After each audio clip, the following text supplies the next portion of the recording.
How long has it been that you've been into the psychospirituality field? I started this when I was in school. My first death prediction was in school. My first visitation with an entity or my guides was when I was in 6th grade. There's no particular age for anyone to come to you and ask you for these services, right? Absolutely not. My youngest client is 9 years old. This boy is struggling with abuse that he has seen. I have a client, a wonderful, accomplished lady. All throughout her life is abuse from her in-laws. She has 2 sons. Now one son has started becoming abusive towards the mother. This is again a 10-year-old boy. Our deaths are also written. Your exit space is written. Can we meet someone we love after their death? Yes. And how does that happen? Surya Vanshi is again a 15-year-old kid and he's performing like he's been learning cricket for 100 years. So do you think that is also maybe related to what his past life was all about? It is something he learned in multiple lifetimes. See, everyone in our life wants something from us. Oh my God.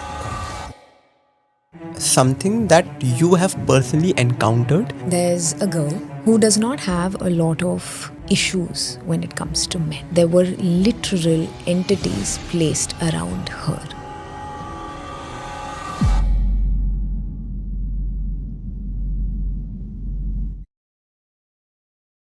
So hello और नमस्ते and welcome back to हमारे नए episode of the back story podcast पे। तो आज हमारे साथ है ऐश्वर्या सिंह जो कि एक साइको स्पिरिचुअलिटी कोच है एंड इस एपिसोड में हम लोग ने स्पिरिचुअलिटी से रिलेटेड, लव से रिलेटेड, लाइफ से रिलेटेड, पास्ट लाइफ से रिलेटेड, डेथ से रिलेटेड हम लोग ने बहुत सारी बातें की है।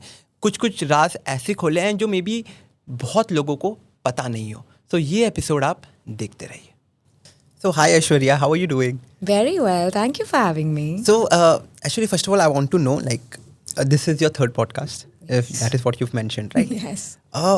This episode that we are going to shoot is going to be very relatable to a lot of people watching this episode. Mm-hmm. Okay, we want to present it in a way that a lot of people, they have a lot of questions in their head, but maybe end of the day, they're not able to ask the same questions to their friends or family, or they never tend to ask those questions to anyone. So we want to clear all of those doubts and we want to be with them and for them with regards to everything that they are going in life. Okay, with regards to what they are feeling, what their emotions are, and a lot around love and relationships as well. Sounds wonderful. Great. So first of all, I want to start with your journey, Aishwarya. Okay, I want to know how long has it been that you've been into the psychospirituality field and how that has been going so far for you? Well, if you ask just psychospirituality, then probably 10 to 12 years. And if you ask me how long I've been doing what I do, that would be upwards of 25 years. Okay. I started this when I was in school. My first death prediction was in school. My first visitation with an entity or my guides was when I was in 6th grade. So I've been doing it for a very, very long time. I know what is psycho-spirituality, you know what is psycho-spirituality because you've been doing it. There are a lot of people listening to this episode, they might not understand the term. Mm-hmm. So can you quickly help us with the explanation of what is psycho-spirituality and where do you come into the picture and what are the different things you help people with? Sure. So psycho part comes from psychology, which allows you to understand your patterns, what is going on with you, what are your wounds. Spirituality allows you to find the reason. Now, when I combine these two, it turns into energy alchemy. What is that? When you have the mental awareness of what is going on, and yet things in your life do not change. Just because you know why something is happening, it is not enough for you to change that aspect of your life. That is where psycho-spiritual comes in. You combine the psychology and you combine the energy work that is needed to shift your reality. You know, we've all heard of therapy. Yes. Therapy is amazing. It can do so much for you. And yet there are a lot of people who've been in therapy for years and their outcomes have not changed in the way they want. That is where the spiritual aspect comes, not as religious, but the fact that there are energies at play which you do not understand. You may have a wound, you may have a trauma, You could talk about it forever. You could identify why it exists, where it's come from, and it is still not allowing you to live your life fully. That is where the energies exist that have kept you blocked. Why are you blocked? Because for however long you've suffered, a certain amount of negativity has accumulated there. Now, to remove that, you need energy alchemy. That is why psychospirituality, because human beings suffer in every dimension. We suffer mentally, we suffer emotionally, physically, karmically, spiritually. So we can't heal only on one level. You have to heal on all these layers. That is why you need psycho-spiritual healing. There's no particular age for anyone to come to you and ask you for these services, right? Absolutely not. My youngest client is 9 years old. And okay, can you just quickly help us with what does this youngest client come and ask you about? This 9-year-old boy is struggling with abuse that he has seen. In the family? In the family. He saw someone be extremely abusive towards his mum. Now you have to understand, a 9-year-old does not have the mental capability to digest, absorb what has happened. So what does psychospiritual counseling do for him? I explain in a language that can be digested by a 9-year-old. And then energetically, I cleanse the negativity, the fear, I wouldn't call it trauma yet, because as an adult, it's trauma. But children are very resilient. Things are not as traumatic for them as they become when we grow up.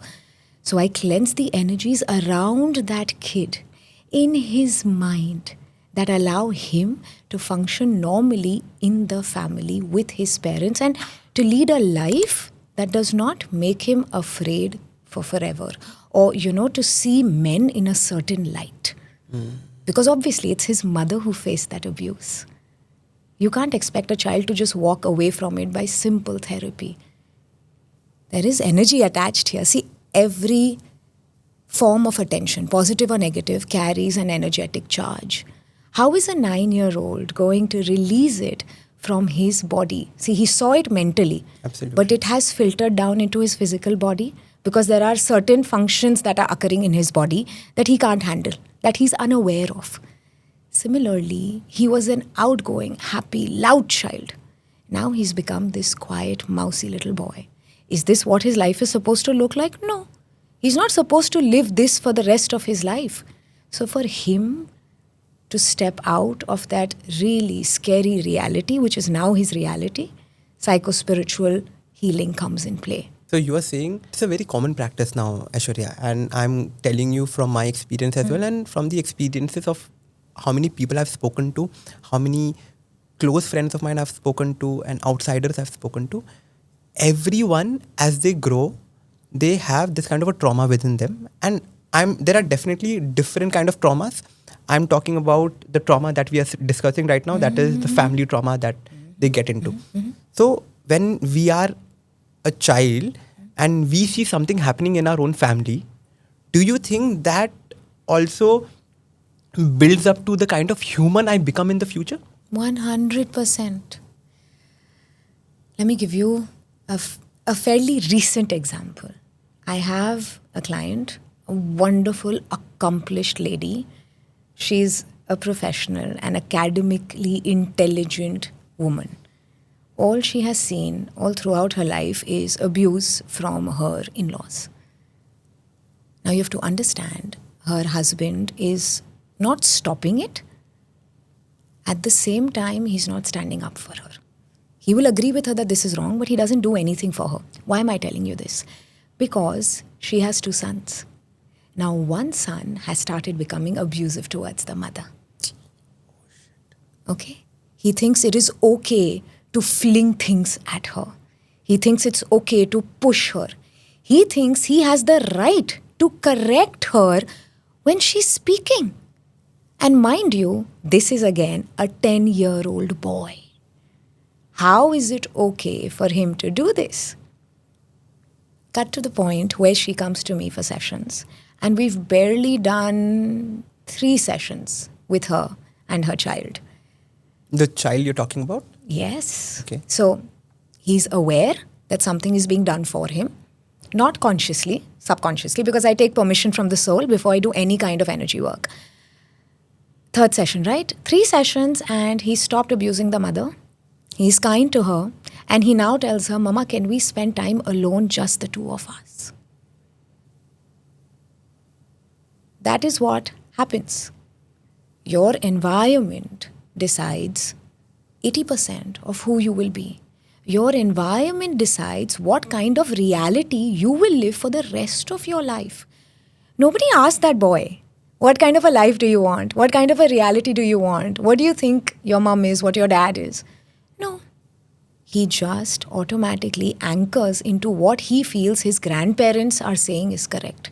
If they think that the mum is useless, no one's correcting them.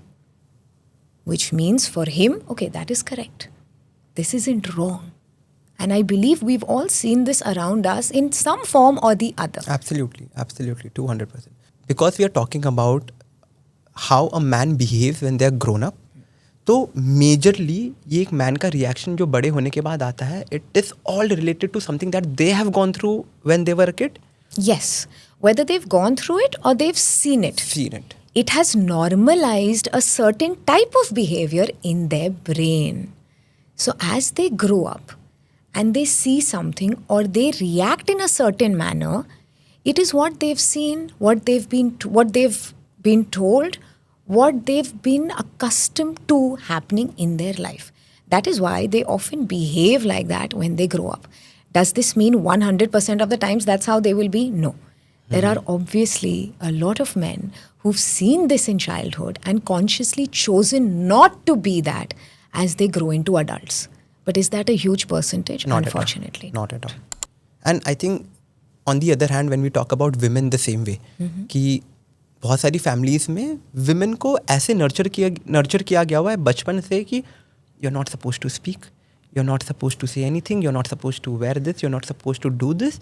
And जब वो बड़े होते हैं, जब वो एक माँ बनते हैं, आई थिंक वो माँ अपने बेटी को भी may be they teach the same thing कि विमेन को ऐसा नहीं होना चाहिए, विमेन को वैसा नहीं होना चाहिए. So it is all again coming back from there. I think a lot of things also depends on how our parents are. 100%. See, our view of the world starts through them. So they have already decided for you what is the role of a female and what is the role of a man. So if they don't know better, how will you? Of course, you have the choice later on to educate yourself, to have different experiences, to probably surround yourself with different kind of people. But until that happens, you will be like them. You don't have a choice over here. Your life begins with them. So the glasses you wear are the glasses they make you wear. जब हम लोग इसकी बात कर रहे हैं Aishwarya, as a child, as a kid, if we see our parents doing something and which is wrong, as a child, as a kid, should we stand for that or should we just let it go because बड़ों को टोकना नहीं चाहिए? हमें सिखाया तो यही जाता है ना, बड़ों को टोकना नहीं है. वो कितना भी गलत करे वो सही होता है, पर जब बच्चा गलत करता है टोकने के लिए वो पहले खड़े हैं. Technically, rules for children are different and rules for adults are different. But is it right or wrong? It's absolutely wrong.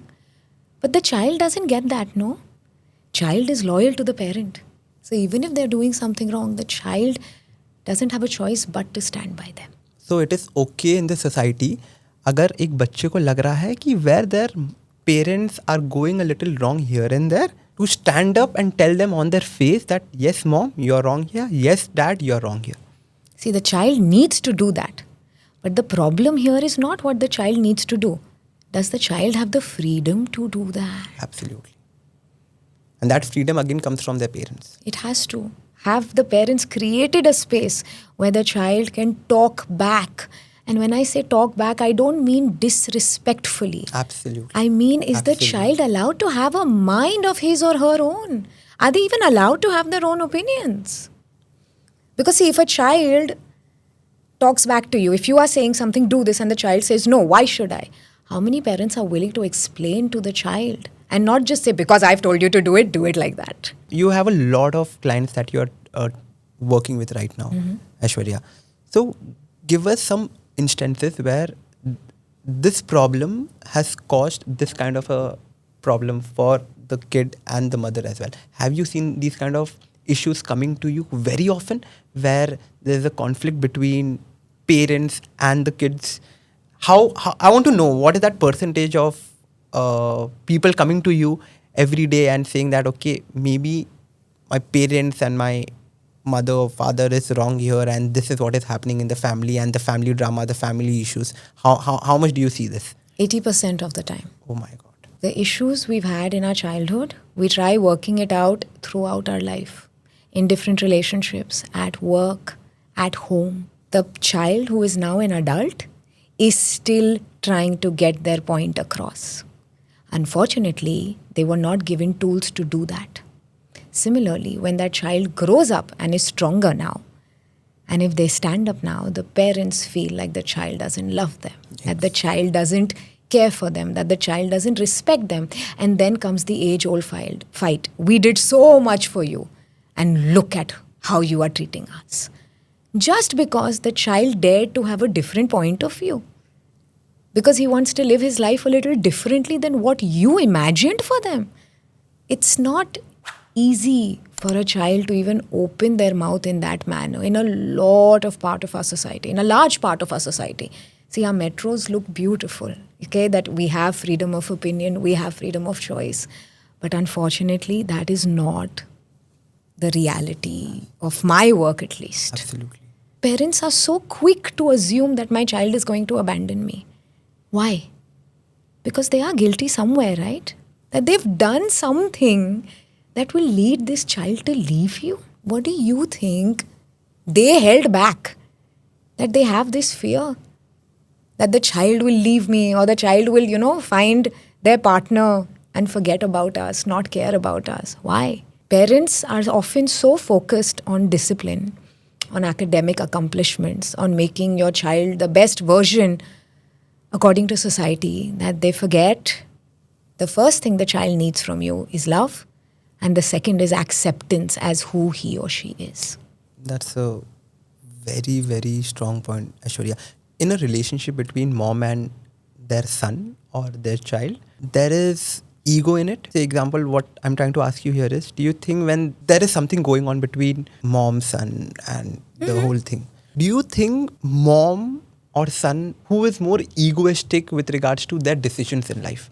With regards to, okay, I am only right, you are not right here, I'm going to stand for this, or I am right. Do you think mom or son have egos here? Of course they do. As a human being, we all do. It is your predisposition of being egoistic or not. Now, if a son is surrounded by very egoistic men in their life, the child is likely to be egoistic.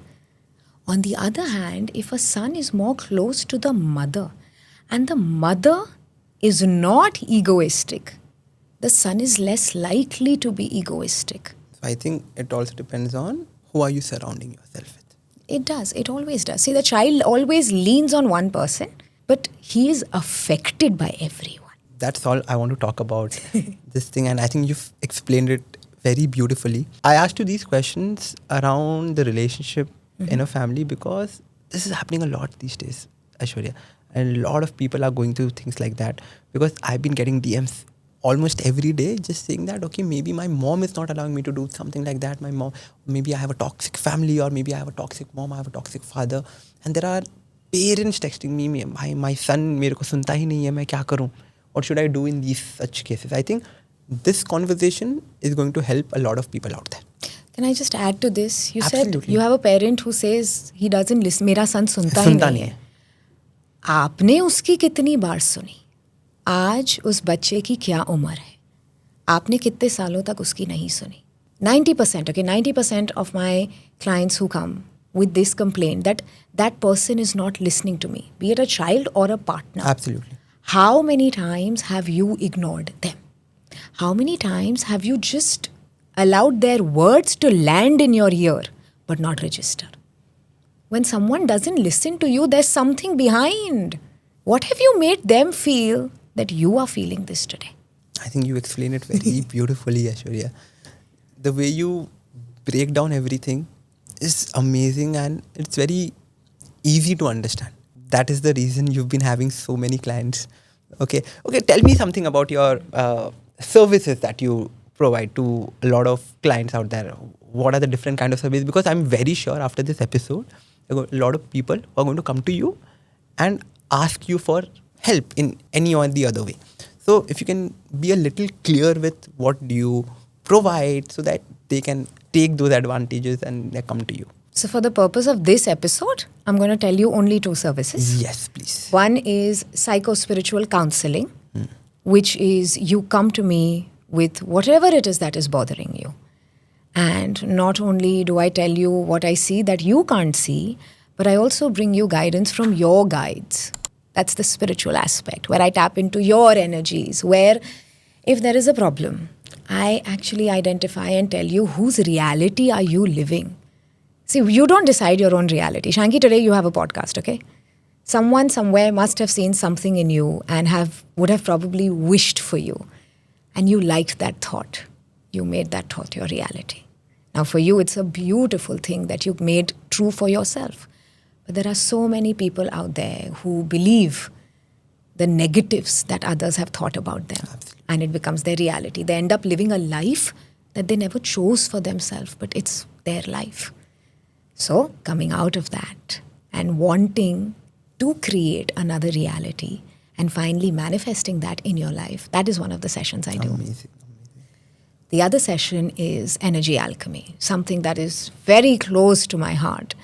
Every individual that you and I probably know of have aspects in their life that are stuck, that are not going as per plan, or someone they love who has a lot of messes, wounds, traumas, negativity in their life. Energy alchemy removes that, shifts that, and infuses in its place what you actually do want from your life. So that's where the example of that female came. She wanted a beautiful relationship with her child. There's nothing wrong with that. Energy alchemy makes it happen. It takes the negative and it transmutes it into absolute magic for your life.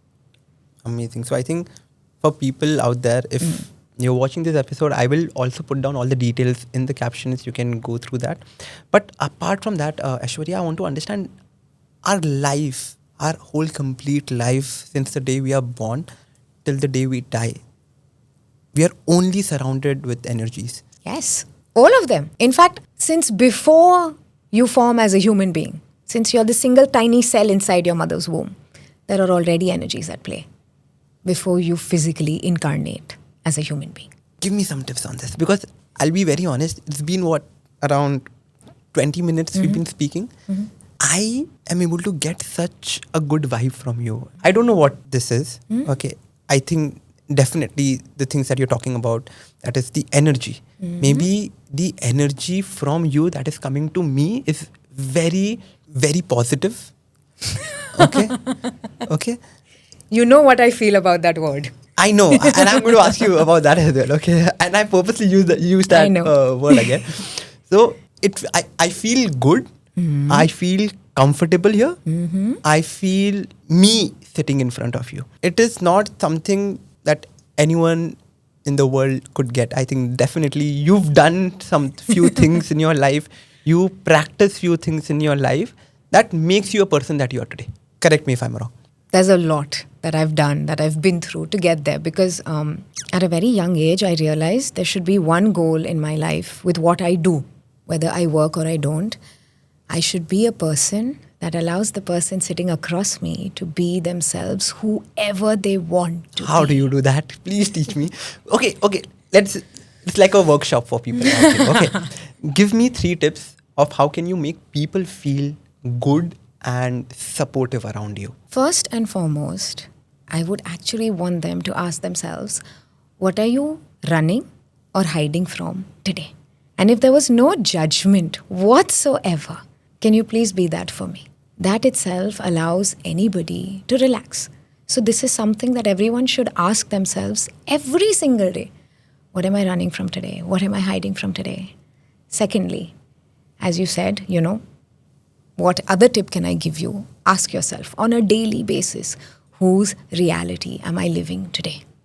Is it yours? Is it what your dad wished for you? Is it what your mom wants for you? Is it what your partner wants from you? See, everyone in our life wants something from us. That's a line to think about. When you realize that, everybody around you, you look at them and you can actually think, okay, what do you think he wants from me or she wants from me? I'm not making you a skeptic. I'm asking you to become honest. Because if you can identify that, not only can you give them what they want, but you can also notice if that benefits you or harms you. When you notice that, you will realize the need for boundaries. The one word everyone is aware of, and yet probably 3% practice enforcing boundaries. So today, if I'm sitting here and you're so comfortable with me, it's because I have consciously removed all boundaries and created a space for you to be whoever you want to be, to ask me anything under the sun, knowing you're not going to be judged, knowing you will find something from me that you can carry with yourself for the rest of your life. That is how I live every single day. The day I don't want to do that, I withdraw into my room and I will not interact with people. That's literally what I do. How to be a good person in life? What is good, Shanky? Come on. I want to know. How It do you is such be, a generic because word. People, I'll tell you why. And people tend to judge you a lot, all the time. Okay, and I've heard this saying a lot of time. You cannot make everyone happy around you. Okay, so I know you're going to come on me and be like, Shanky, aap se change karna hai tere ko. And that is exactly what I want to know. Because I think I'm also a person who, I always keep thinking about how do I be a good person? Am I a bad person? How do I make sure that everyone around me is happy? Why do you want to make everyone around you happy? I don't know. Let's quickly take a trip down memory lane. If I were to ask you to guess, first word that comes in your mind, who do you remember at the earliest wanting to make everybody around you happy? My nani? There you go. That's your inheritance. So whose reality are you living, Shanky? How many people in your nani's life made her happy? Hardly. So then are you sure that's a reality you want to live, Shanky? Definitely not. This is what happens, Shanky. You said, how do I be a good human being? What according to you is a good human? What is good? Come on. Someone who's there for others, who helps others. Yeah, someone who's kind. Okay. No, kind and good are two very different words, Shanky. I know, but I think I want to be a kind person. I want to be good to people. I want to make them feel good around me. Like whenever someone around me, I want them to feel good around me. And when they feel good around you, what does that do for you? I think, am I being selfish here? Selfish with the thought that, okay, I get that kind of a feeling that I did that. I created that for them. Yes. So first of all, if you are selfish, what's wrong with being selfish? Number one, this is one of the most important things that most human beings tend to forget. There is nothing wrong with being selfish. If you are not selfish, how are you going to make yourself happy? How are you going to find peace in your life? How are you going to get love in your life? If you aren't selfish, will you actually chase something that you love? Not at all. Will you actually do something that you're passionate about? Not at all. If you're a giving person, you can't choose your own desires, can you? And if you want to be good, first ask yourself, why and what is it bringing in your life? See, for you, we already identified who and where it comes from. So ask that question again. Ask yourself again, do you want this? Is this your reality? You can't be so good. You're just exposing me in front of the camera. But what you said makes so much sense right now to me. I'm glad. That's a mini session. That's a mini session. Oh my God. With whatever we spoke right now, Aishwarya, I think there is this one part that is very close to my heart. Okay. That is love. Mm-hmm. And I want to talk about love from a very spiritual way as well. Okay. Because we've been talking about love, of what is happening these days, who loves you, who does not love you, I hate this person, not hate this person, heartbreak, breakups and whatever. But I also want to take this a little spiritual way. Mm-hmm. What is love to you? Love is a feeling or a space that allows you to be you. Not what you bring in a certain person's life, not what you add for them, not what you do for them, but a space that allows you to be you, because only when you are allowed to be you can you be the best version of you, can you grow to your maximum potential, can you actually be what your soul intended to be as a human being on this planet. So when we talk about love, does it only mean लड़का लड़की वाला प्यार, the husband wife वाला प्यार, or love has to do with everything that we are doing in life? It has been bifurcated like that. Love has been boxed in certain spaces as wonderful. But it doesn't have to be like that, right? You can't just put love between a man and a female, or a mom and a child, or a husband and a wife. You can have love in your work. If you love what you do, you literally be the best version of you while you do that. So love doesn't have to exist only in certain bits and places. A lot of people who love someone, okay, I'm going to talk about few of the things that a lot of people are going through these days. They are falling in love with someone, but the other person does not love them back, okay? Do you think it has something to do with what their past life has been? Something to do with कि नहीं, भगवान ऐसा करते हैं अच्छे के लिए. Whatever God is doing with you is for your good. क्योंकि you are not getting that person maybe because that person not might be the right one in your life. How does this whole calculation work in the universe? So as per me, the universe brings you the person you need, not what you want. As a soul, we all have things to accomplish, things to learn, things to heal.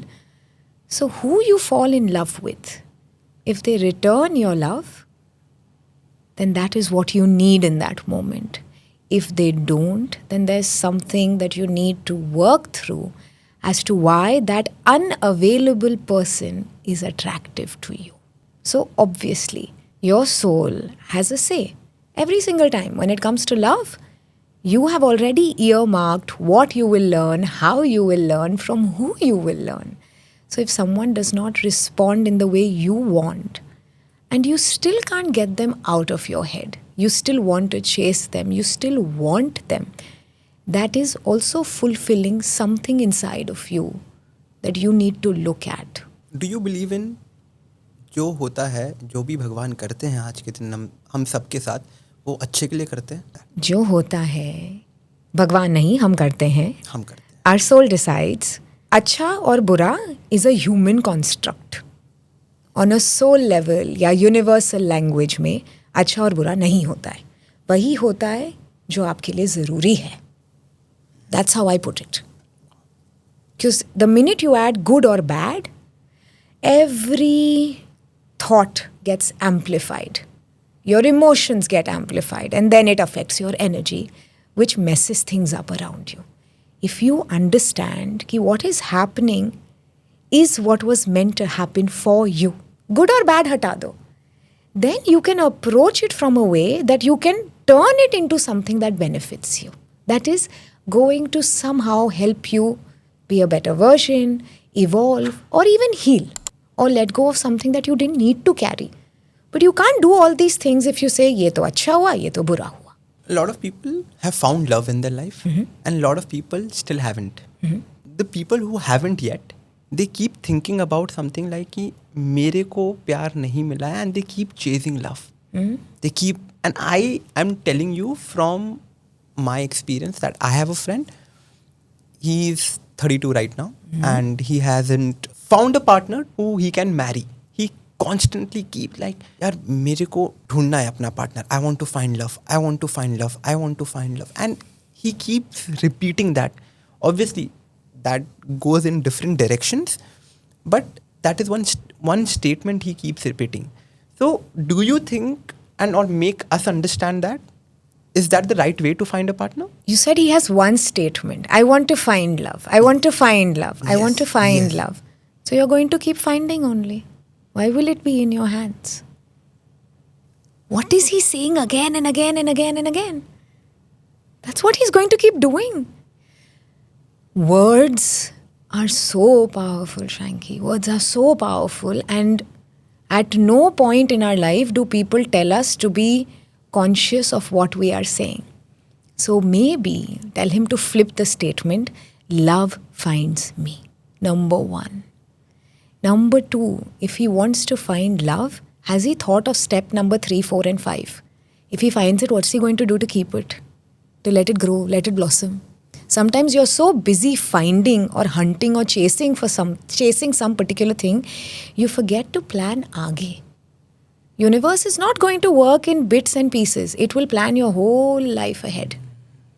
You've kept the intention, I want to find love. First of all, keep finding. He will continue on this chase. Now, when he does find someone, what is happening later? The energy will still remain of finding. So there will be things that are lacking there, missing there, that will make things difficult for him. This is what often happens when people are hunting for love. I want love, I want love. But have you identified what is love to you? Have you asked yourself what is love? What is the difference between love and attachment? Love, as I've already told you, allows you to be you. Attachment is where you feel, without this person, I am nothing. Without this person, I can't be happy. Without this person, I can't feel joy in anything else. That this person makes me complete. Where I need this person, that is attachment. When you need something, that's not love, that's attachment. Oh my God. When it's love, the two of you can be together, happy, without each other and together. You choose to be together, that is love. Attachment is, I need to be with this person, I need to be with this person. If this person is not in my life, I don't matter. That is what happens. And why does the body start reacting in a very negative way? Like they're not feeling good, their mental health is not good. Whenever they are attached to someone, when we're talking about the word attachment, people usually start feeling that way. Okay, if I don't get this person, they'll start feeling bad about it. Mm-hmm. They'll start feeling sick about it. Why does the body start reacting that way? Because the mind is already conditioned. I need this person to survive. This person is my oxygen. So their body literally feels deprivation of oxygen. That is why so many reactions where, multiple times checking in on a person or sending 10,000 messages means love. It's not, no. You're uncertain about your place in their life. That is why your body is reacting like this. If it was love, you would be secure about who you are to them. You won't react like this. When that person responds or chooses you, what do you feel? Relief. Relieved. You're relaxed. For a certain period of time, until the fears start coming up again. Am I still this person's choice? Am I still this person's priority? So when you are constantly feeling doubtful, do I matter to this person? That is where your nervous system, your body reacts like this. So love and attachment cannot go hand in hand? Love and attachment cannot be a part of the same relationship? They can. But when there is love, you won't necessarily want to call it attachment. Attachment can definitely be something that is not going to take from you. You can be attached, right? As long as you don't let that need control you, it's absolutely fine. It can exist in both places. But then you'll observe how often you use the word love and how often you'll use the word attachment. So can you give one message to all the people out there who's listening to this episode who are maybe, and sometimes, Aishwarya, people are aware of if they are attached to someone or they are in love with someone. I think, do they know by themselves that, okay, अगर ये relationship में ऐसा हो रहा है तो maybe I'm attached, but I don't want to accept it? They are always aware, but being aware and accepting it are two different things. So if in this moment someone is choosing attachment over love, I see that, I understand that. At least create boundaries to protect your peace of mind. That's all I will tell them. Because they're probably not in a space to choose themselves to wait or to do the work required that allows them to accept only love. So if it's attachment that you have, it's absolutely fine. There are so many relationships that I see on a daily basis whose basis is not love. Their foundation is not love. It's attachment. It's attachment, it's respect, it's care, it's coexistence for children. That can also happen. Do you think, okay, I know these relationships go a little long way, but do you think it's the right way to be in a relationship? Once again, there's nothing called right and wrong. If they do not have the strength to choose more for themselves, we have no right to judge. If they are okay with coexisting and not wanting love, it's a choice they make every day. See, but as a soul, the most beautiful experience is to be in love and to be loved for who you are.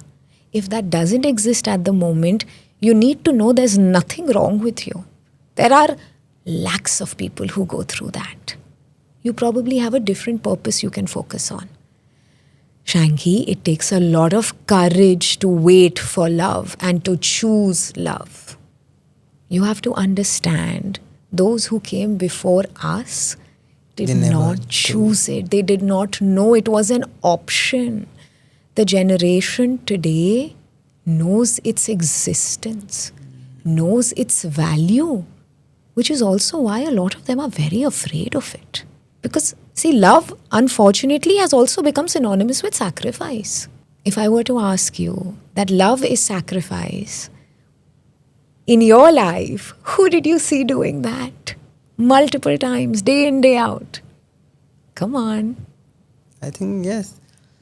Who in your life? I think it's my mom, my nanny. But what you mentioned is so true, that a lot of relationships are still existing because of something else and not just love. As I told you, it was never an option. But see, today, if I'm going through a phase like that, okay, and a lot of people are going through a phase like that, how do you, I want to come back to maybe first getting out of not being attached and not just being in a relationship just for that one particular reason and move towards love. So what work can I do on myself to get into that different phase? First and foremost, ask yourself one simple question. What is the possibility of love existing in this relationship? Many times, the possibility is very high. People don't look for it because, again, they're too busy blaming, they're too busy fighting. There are other priorities. So you don't prioritize it. Number two, if you want to choose love and you don't want attachment, can you identify 10 things that you love about yourself that you actually end up doing? You have to find if there are other aspects of your life that where that space exists. At least create that space first. Then talk about having love with a different person. How many times do you find people around you who at least have that one tiny part in their life that they can see, oh, I love doing this. I feel so loved when I do this. I feel so seen when I do this. How many people do you know around you who have that? I think very little. Exactly. Because love is not made normal for us. For us, as we grow up, academics, accomplishments, money, then children and whatnot. All of that is prioritized. But what about what the soul needs? That is left for 80 plus, 70 plus, retirement. That's what happens. Why do you think of late, especially in the West, divorces in old age have become so common? Because people started realizing, okay, even if I'm 60, I deserve love. Have you heard of this or not? Absolutely, a lot. There you go. Why do you think young people in our country itself are not choosing marriage?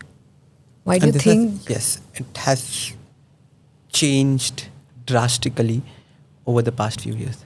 Conscious I want to choice. understand, why is that even happening? Do you think moving forward, the concept of marriage is not going to be there in the world? I don't think that. Patriarchy is far too deeply rooted in our society to remove this entirely. That will never happen. But maybe the idea of it, as youngsters these days, they are not choosing to get married and they are okay with maybe being in a live-in relationship, okay, staying together for the rest of their life, but not choosing to get married. So do you think the concept of marriage is going to go vague, or maybe go down to like a 10-20% in the coming future? I think people are going to become more mindful and conscious before choosing marriage. See, marriage has often been looked at as a bind. That's what it's become Yes. for youngsters today. And there's nothing wrong in what they believe because that is what they've seen. Marriage has always been that, right? You've heard how in our country the girl is told कि डोली में जाएगी अर्थी में आएगी अर्थी पे आएगी. And it's been said for hundreds and hundreds and hundreds of years. And even for the guy, if there's something going wrong with the wife, the parents will say, no, you've got to work it out. Like, jaisa hai chalega. True. So Absolutely. why would anybody with a sound mind and a strong heart voluntarily subject themselves to that? So are they scared, or they are taking a good decision, or they are aware of it? Are they scared, or are they aware of it? I think they're afraid of what could happen. Exactly. That's the problem.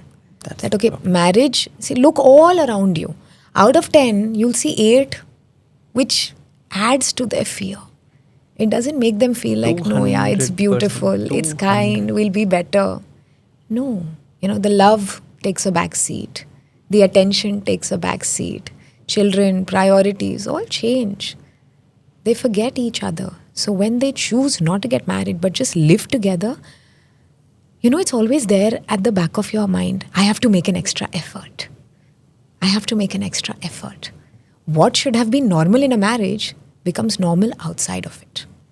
That is why they'd rather be with a partner consciously till however long they want to be. They also want that escape clause, that we can call it quits when it gets too bad. And I think everyone should have that liberty. Whenever we get married, okay, and we are with a partner for the rest of our life, do we choose our partners पहले से ही? मतलब, I want to understand कि if I'm getting married to someone, or I'm with someone, or I'm just dating someone, ये जोड़ी पहले से बन के आई हुई है कि how does it go ahead? 100%. You believe that? 100. I have facts to prove it. I have Okay. multiple Please. testimonials. I have multiple clients. We choose our partner every single time, or rather, our partner volunteers. So, before you incarnate, as I told you, our soul has an entire plan for the life. And marriage, or a partner who's with you for a long term, is meant to help you work through certain things. Now, if it is very difficult, then the person you marry will be a karmic partner who's going to help you karmically balance certain energies that are messed up. Wounds you have, traumas you have, they will come up. This person is going to teach you through difficulties. And if it is a soul partner, they're going to help you evolve to a much greater level.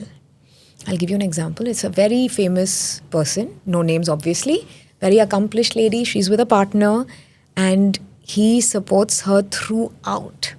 She wanted to make a name for herself. She wanted to make a career. She wanted to do everything. He supported her from day one to the point where she said, no children. He said, okay, we won't have kids. Not normal for an Indian couple.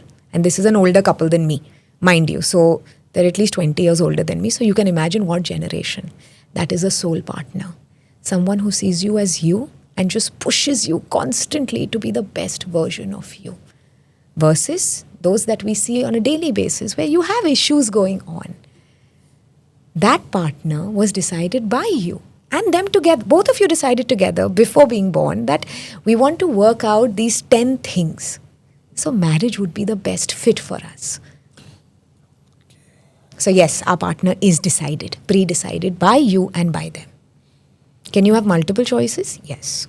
You can have contracts with multiple people. That, okay, at this age in my life, this is what bothers me. So you will appear as the right partner for me. Do you think everyone is going to find a soul partner throughout their life? That is an option provided to you as you grow in life. As you work on yourself, if you are amongst the humans who want to evolve at a soul level, then yes, you will find the option to be with a soul partner. See, we're already surrounded by soul partners. your parents, your best friend, your girlfriend or your wife, they're all soul family. Whether they choose to be a soul partner or a karmic partner, that comes into question when you plan your life. And can that change when we move forward, or that stays the same? No, it can change. A karmic partner can evolve into a soul choice. If both of you have worked out your issues, have healed certain wounds, learned certain lessons, so yes, the possibility of a karmic Partner. turning into a soulmate is very, very possible. Are there also possibilities where I've heard this, where if a karmic partner comes into your life and once they teach you lessons that are to be taught, they move out of your life and then you eventually find a soul partner? Absolutely. You may find a soul partner or another karmic. That's a different story. But Shanky, I'm sure even you have friends who've had relationships that lasted 10 years. Yes. And you thought they were the end game. They will get married. But they did not. They did not. And not because of some huge reason. It just didn't happen. They grew apart. So everything is written. 100%. Everything. So, when we fight and we cry and everything, don't. You already know what's going to happen. You've decided the big parts, the small things. And there are moments where, your soul wrote, okay, you choose as you feel. It's all decided. It's all So written. do you think we're talking about everything is written and you're saying everything is decided? Do you think our deaths are also decided? Our deaths are also written? Your exit space is written. So I wouldn't say a certain age or I wouldn't say a certain moment, but yeah, you do allow yourself to decide that by this point I would have learned these lessons and exit at this point would be good for me. So yes, you have created the space there. So now you could probably decide that, okay, from between the ages of 80 and 90 is my exit point. Do you believe that good people tend to, again, there's no good or bad, okay? There are certain people who leave the world very early compared to a lot of people who are still in the world. Now, family-wise, I want to use the word good and bad. Family-wise and otherwise, we always think, यार अच्छे जनों को भगवान थोड़ा जल्दी ले लेते हैं and जो बुरे हैं वो अभी भी यही हैं. हाँ, बिल्कुल. So, why does that happen? Like, people sometimes we love the most in our life, they tend to leave us and go. And people we do not want in our life stay with us Forever. So those who are good, who you need the most, it feels like they've stayed the least. Yes. Because they've accomplished what they needed you to learn through them. And before they become a crutch for you, their leaving will always trigger something in you that will make you better. 90% of the time. There are obviously 10% cases where people spiral the other way. But 90% of the time, them leaving will either trigger something in you to be someone else altogether, or they have already earmarked someone to come into your life to be there. Can we meet someone we loved after their death? Can Absolutely. we talk to them after Yes. their death? Yes. And how does that happen? So I do channeled guidance with passed on souls. If you've lost someone and you feel they need to say something to you, then I do channel messages from them for you. If you don't want to go through someone, you can literally give yourself a command in your sleep. I would tell you energetically which month or which week is very likely for you to receive from them, and they'll communicate. If you're good with meditation, they'll speak there. If you're good with dreams, as in you're someone who gets vivid dreams, they'll come and talk to you in your dreams. They haven't gone anywhere. Even if they've incarnated, their soul can still very much communicate with you.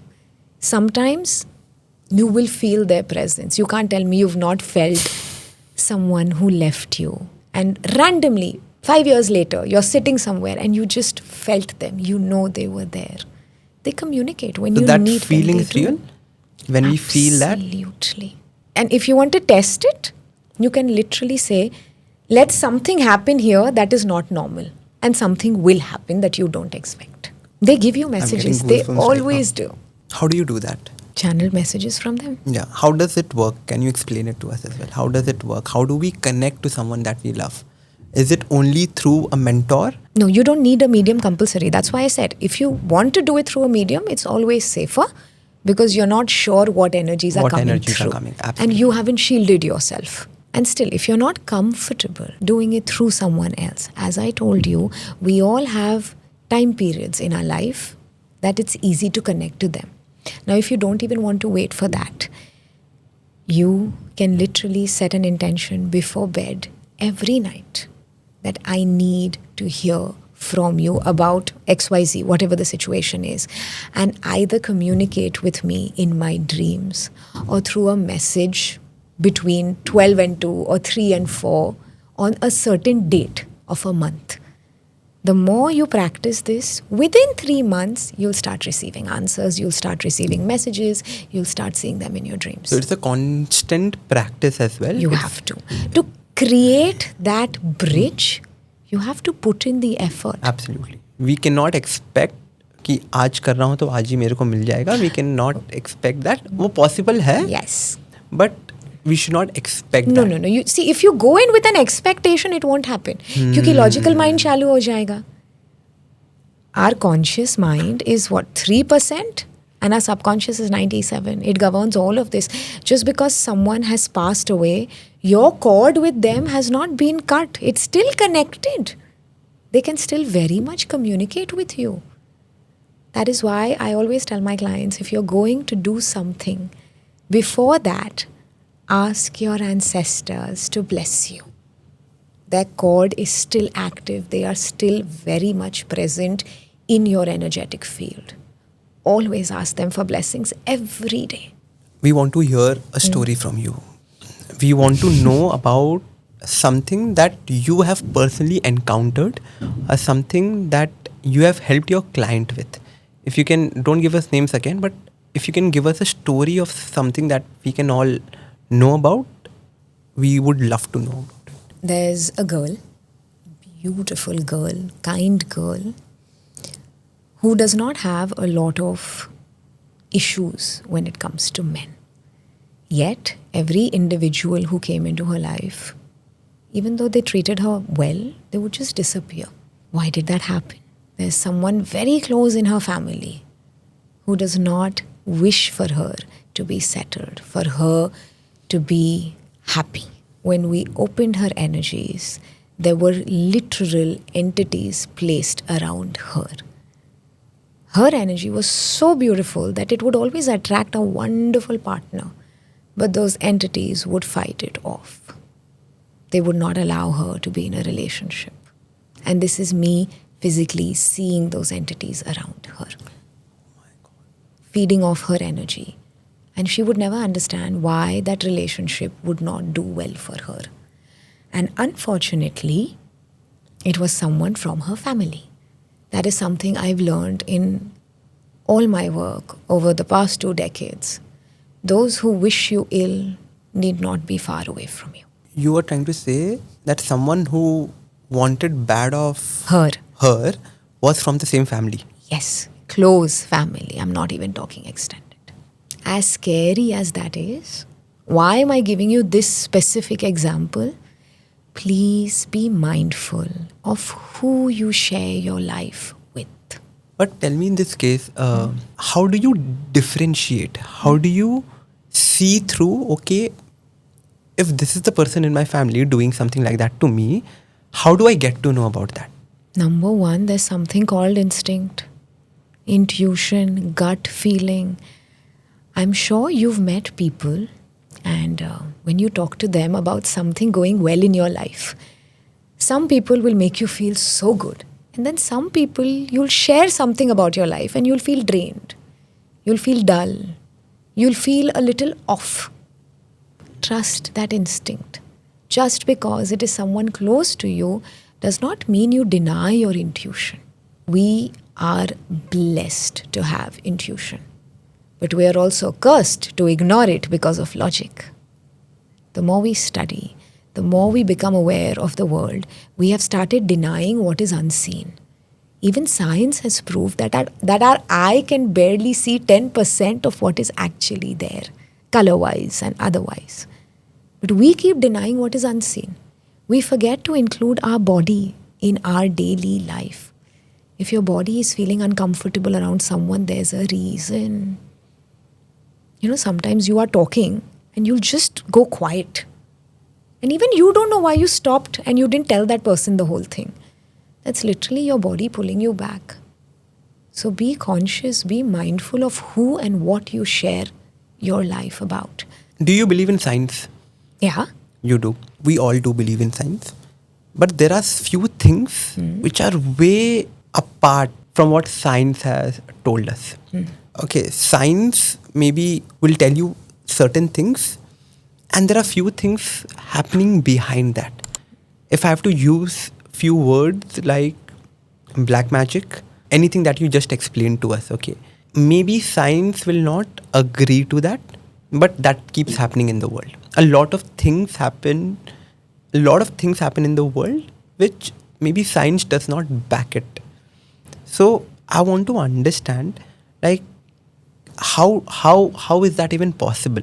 Like, you have seen thousands of things which maybe if you tell it to anyone randomly, they will not believe you. Okay, but you know it that okay, हाँ ये ऐसा होता है and ऐसा हुआ है. So how would you explain us that? You have to understand that there is nothing as limiting as science. It was discovered by human beings to understand and give us a sense of control. That okay, this has been proved, this has been verified, therefore it is true. Exactly. The need to control is what allows science to have so much power. Is that true? I mean, as per science, they are now allowing the proof of aliens visiting us. Does that mean they didn't exist? Of course they existed. They always existed. Similarly, there is so much out there that exists, but they won't tell you. You think they're not aware of energy? Of course they are. From what I know, in Area 51, they literally have multiple energy workers working on government projects sanctioned by US to read minds, to control minds. They're doing all of that. How are they doing that? It's through energy, right? So just because they're not coming out and telling you does not mean they don't believe it exists or it's true. Of course it's true. Do you know they have literal psychics as part of their police force? They help in missing cases and everything. I know this because I have a friend there who's working with them. Are you serious? Yes. But I want to understand, why don't they want to tell this to people out in the world? Why would they give you anything that gives you more power? Anything that makes you trust your intuition, that doesn't work for them, no? Will you be a worker? If you trust your own thoughts, your own intuition, if you believe you are capable of manifesting anything you want in your life, they have created your reality. You are supposed to work inside of it. You are supposed to dream as per them. Are you saying we are all in a bubble? No, because bubble is soft and comfortable and nice and hunky-dory. No, we're not in a bubble. But yes, we have been limited a lot by the information that is given. When there's limited information, it allows you to be fearful. It allows you to believe only this much is true and everything that is not this is false. That's the problem. Tell me one thing. I'm sure most of us have seen something like this, what I'm going to talk about. There are situations where एक जन के अंदर, like एक human के अंदर एक soul आ जाती है, like someone else's soul. Okay. Now, I want you to tell me, what would science say about it? What would reality say about that? Will science say that, okay, ये literally is something that is happening by nature and ये सब true है? Or I feel science is going to give us an answer saying that mentally एक issue आता है जिसकी वजह से maybe you are acting to be someone else. I think that is what science would say. But I would not agree to something like that because I have seen that personally. I have seen किसी के अंदर भगवान आने वाला चीज़, मैंने देखा हुआ है किसी के अंदर किसी और की सोल आने वाली चीज़, and they literally talk to you, not how we are talking. Definitely there are Of different course. Ways that how they talk. Maybe they don't speak, they just show you their eyes, or they are little angry. So there They'll are do something. something. And I have seen that personally, and that is why I believe in it 200%. So what do you have to say about it? Will science agree to something like Why will science agree to it? Can they control this? This is a variable that they cannot handle. So the science is not going to agree with it. You know how they say where a human being can lift 100 kgs or 200 kgs? Adrenaline. It can't be adrenaline every single time. So like you are saying, Bhagwan aa jaye, ya koi aur aa jaye, koi entity aa jaye. They will say, nahi, he's just, tapping into a part of his consciousness that is not available to the rest of the world. That is not true. Because they cannot control it. And what you're saying, chalo, you're talking about Bhagwan and all. I have dealt with people who have walk-ins. What is a walk-in? What is a walk-in? My soul decided to live in this body, and suppose if something happens and it's just too much for me to bear, that soul is given a choice. You can leave this body. See, you don't get a lot of options to incarnate as a human being on earth. A lot of souls don't get that option. It's it's sort of like a lucky draw, if you want to call it. So if this soul walks out, the body is still there, the life is still there, another soul gets to walk in. They get to learn those lessons. They get to do different things. Shanky, I have multiple clients who often tell me that there's this period of my life, X number of years, where I have no memories. What the hell happened there? Chalo, if it's a child, you'll say, ठीक है बच्चे याद नहीं रखेंगे, ठीक है 0 to 7 याद नहीं रहा, 6 साल में क्या हुआ याद नहीं रहा. But when a 12-year-old comes and tells me, I don't know what happened this entire year. I want to remember what happened. When someone comes and tells me that before the age of 25, I have no memories. Why don't I have any memories? Now you have to understand, nobody is going to talk about this normally. They will only say this in a safe space. It's often a walk-in soul. The soul who incarnated is not the soul who's currently living in the body. Is that done purposely, or it just happens? No, I just told you. Something happened in that person's life where they consciously chose I can't continue this human experience anymore. I need to leave. So the body is still very much there. The life is still very much there. Another soul comes in. So you believe in everything, all of those things for sure. I believe in all of those things. There are a lot of people who do not believe in, and I think they are not wrong. एक ऐसा point था ऐश्वर्या मेरे life में भी where I never believed in all of those things until and unless I personally saw something like that. मेरी family में I have seen few things happening. Whenever I go to few temples, I see those things happening. I'm agreeing to all of it because I've seen it with my eyes, and a lot of people maybe have not. But it is true. It has to be. See, we've lost our connection with the unseen, with divine, or with energies in general. We've become so limited to what we can see, what we can touch, what we can explain, what we can understand. We forget the unconscious part, the subconscious part. I mean, you don't have a choice, because the more you go towards the intelligence, you start denying these things because it doesn't agree with what is right. There was this show, I'm not sure what was the name of the show, Indian show, live television में पिछले जन्म का यार right. So this show पिछले जन्म का राज, and whatever they showed in that, what is that a reality? Does that work still?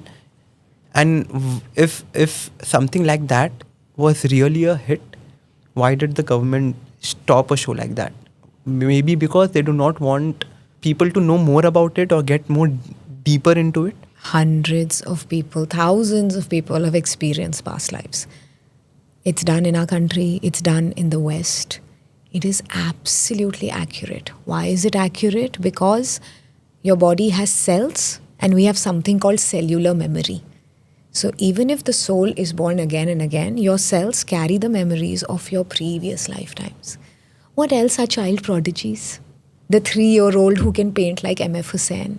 The 7-year-old who can do quantum calculations. Where is this ability coming from?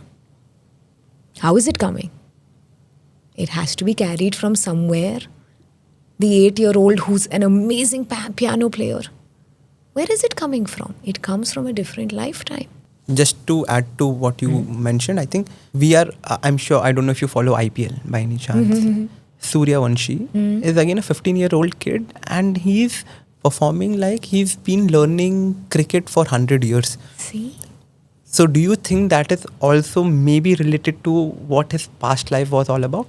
It is something he learned in multiple lifetimes, where he's getting the fruits at such a young age in this lifetime. A lot of cricketers, there's a certain age where they're chosen, when they see success. Why is this kid getting it at this age? He's worked at it over multiple lifetimes. Obviously, he worked in this life also. Yes. Statistically or scientifically speaking, what are the chances of someone seeing this level of success at this age? Hardly anything. Do you also provide services Yes, I like do. It's called past Life regression. Yes. So can you also quickly break it us for can you also break it up for us? Why do people want to do past life regression? Because they want to know about certain things? Let me tell you why it should be done first. Yes. If you have a phobia, if you have a fear, if you have a certain pattern that refuses to leave, that has no actual logical or psychological basis to exist in your life, that is one of the reasons you should do regression. Some people now just enjoy the walk. In our field, we call it the walk because they want to come, they want to experience it. I don't think you should do that. If you have an issue, then by all means, have a look at your past life.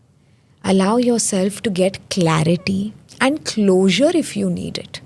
If you're with a person and it's the worst thing possible and you can't leave, then by all means, look at a previous life. What could have happened that brought these two souls together to go through this suffering? It will bring you clarity. It will bring you answers. It will tell you what cords are connected there which are carrying the negativity in this lifetime. But if your life is all right as per you, then don't go for a walk. Because when you use it as actual therapeutic purposes, when you allow yourself to heal through it, it's a wonderful experience.